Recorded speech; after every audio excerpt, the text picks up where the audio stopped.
Hi everyone! Today we're going to talk about browser capabilities and what you can do to make sure that your sites have a consistent appearance regardless of how people are accessing it. So even though HTML5 has really been pushing the browser developers to all come to this consistent implementation, they really differ in display and adherence to the new tags that are coming out. And as browsers update and change and new browsers come out, you're going to have to keep in mind that not everybody is looking at your page the same way that you are. So it's your responsibility to make sure that your page works for a wide audience. And while we've been talking a lot about accessibility and different ways to access the web, it even comes down to the most basic browser implementations. So first, let's talk about handling these stylistic differences. The easiest way to eliminate browser differences is for you to make something called a default style sheet. And in that style sheet, you would actually go in and wipe out any of the browser defaults for the different elements that are styled. So when you go in and you make it, you would take P, H1, H2, all the headings, all the different semantic tags, and you would go in and you'd say, I want them to have padding of 0 and margin of 0. Even my list items shouldn't have any decoration at all. So while this will ensure that you have a very consistent look, I have to admit it's going to make your page look absolutely horrible. But that's the price you'll pay so that when you start writing your own styling rules, you can improve and iteratively improve, and your page is going to look better and better.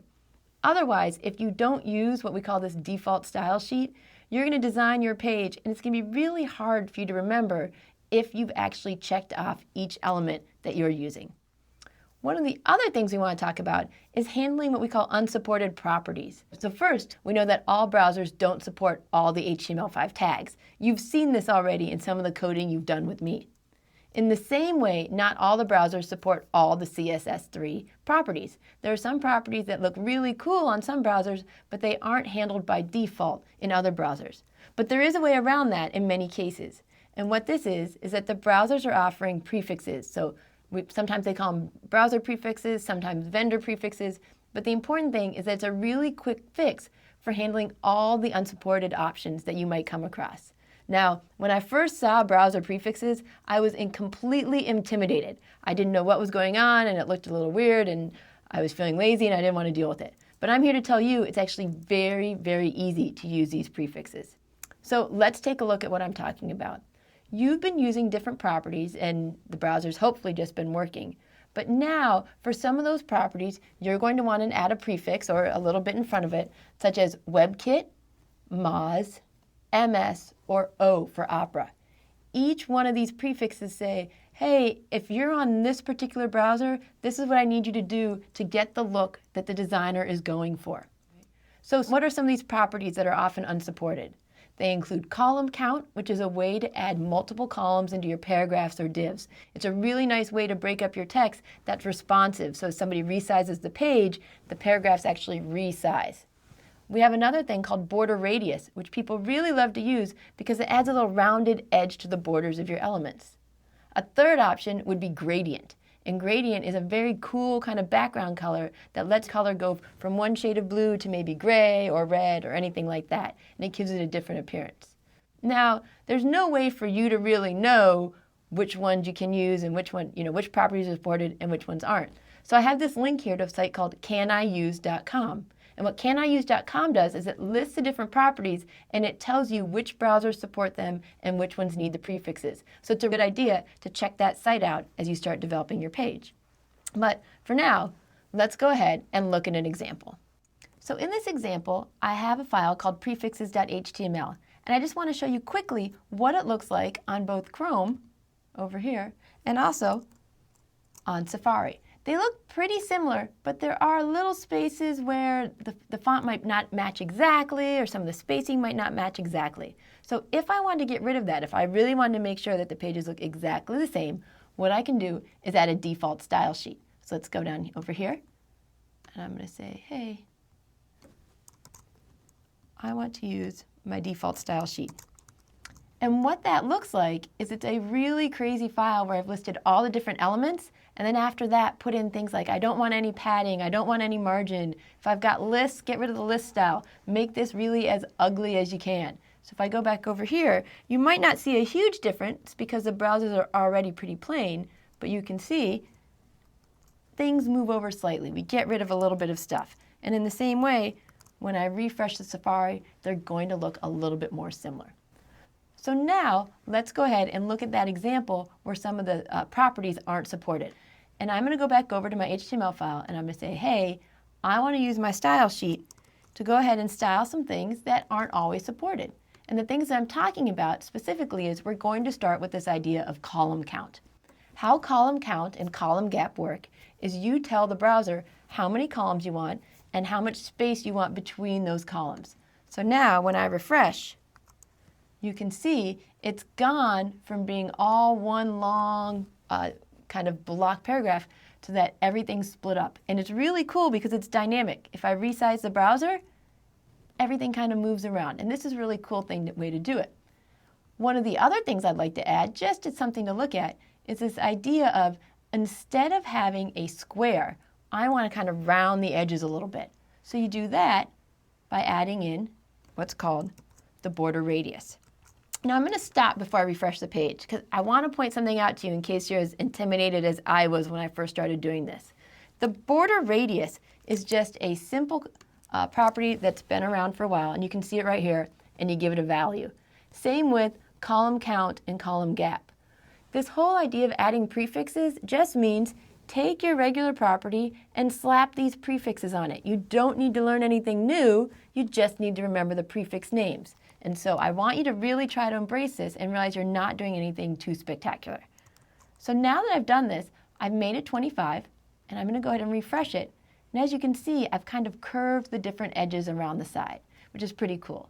The last thing I'm going to do is add a gradient to the color. So right now I'm a consistent blue color. And it's important that no matter what, you give a kind of background color that you would like to be used in case the gradient isn't happening. But now, for linear gradient, you're simply giving two colors that you'd like to be seeing and kind of say how much you want at the beginning and the end. So again, I have regular blue, and now when I refresh, I go from a blue to a kind of light gray. This is cool, and it's a lot of code, and it's a lot of fun to play with it. So I want to remind you that when you're developing, don't try to memorize things. Don't try to remember how to do everything. I'm going to right-click on here and do Inspect Element. Because if you decide later that's too much of a curve or you don't like that color, what you don't want to do is type, save, refresh, type, save, refresh. It gets really annoying. So instead, I'm going to go right here to my section, and I'm going to look, and you can see in Inspect Element that it said, I didn't use the Moz prefix and I didn't use the Opera prefix because I didn't need to. I'm Chrome. What I can do is go down here to the border radius and change it. Instead of 25 pixels, if I want less of a curve, I can make it 5 pixels. You can see it happening in real time. If you want to make it look crazy, you can make it 50 pixels. You can also use percents if you'd like. So I'm going to go ahead and put in 15%. So it's kind of fun to play with all these things dynamically, and then once you get a value that you really like, copy it and put it into your CSS file. So browser prefixes is just something to play with that can be fun, it can be frustrating, but the most important thing is that you should realize it's very straightforward. One of the things that you might do as you're adding prefixes is that realize for right now, the easiest thing for you to do is add those prefixes by hand. Put in the property that you want to put in, say border radius, and then go in and add WebKit, Moz, the different things like that. When you start using prefixes, what you're going to do is you're going to add them by hand. If you know that you have border radius, you're going to go ahead and do border radius and then add that Moz, the WebKit, different things like that by hand. As you become more experienced and maybe you want to try different things, there are ways to automate the addition of those prefixes. If you're using an editor such as Sublime, you can actually put little packages on there where you can control whether or not you want Sublime to add on those packages whenever they see different properties. You can also use outside programs that will dynamically change your code as people load it to only put in the prefixes that they need. If you remember in my example, even though I was using Chrome, my style sheet still had all the different prefixes. This would automatically only add the ones you need. Again, these are kind of cool, but let's not worry about them right now. For now, let's focus on the basics. So to review, when you start coding, when you start making style sheets, you're going to want to think about using a default style sheet to remove those stylistic differences. And when you do that, I need you to think about some things. So first, should that default style sheet be internal or external? And hopefully you all said external, because if it's internal, it's going to override all the other things you've worked so hard to do. In that same way, when you put a link to your default style sheet, make sure it's first, because the way browsers work is it goes style sheet, style sheet, style sheet. So if you put yours first and then the default style sheet, it's going to overwrite everything cool that you've done so far. Finally, remember that browser prefixes can help remove some of those differences caused by unsupported options. But you don't want to overuse it. Don't slap a prefix on every single property just because you're not sure. Instead, you want to go to those sites like Can I Use and test it out and really make an educated guess as to whether or not you want to use it. You're really getting far in this whole web development idea, and hopefully you're styling some really cool pages, and I want you to be able to use all the different properties that are out there. So don't be intimidated by the idea that you might have to use style sheets that you haven't written or that you have to use browser prefixes. You've totally got this, and I know that you can code using these different tools. So good luck.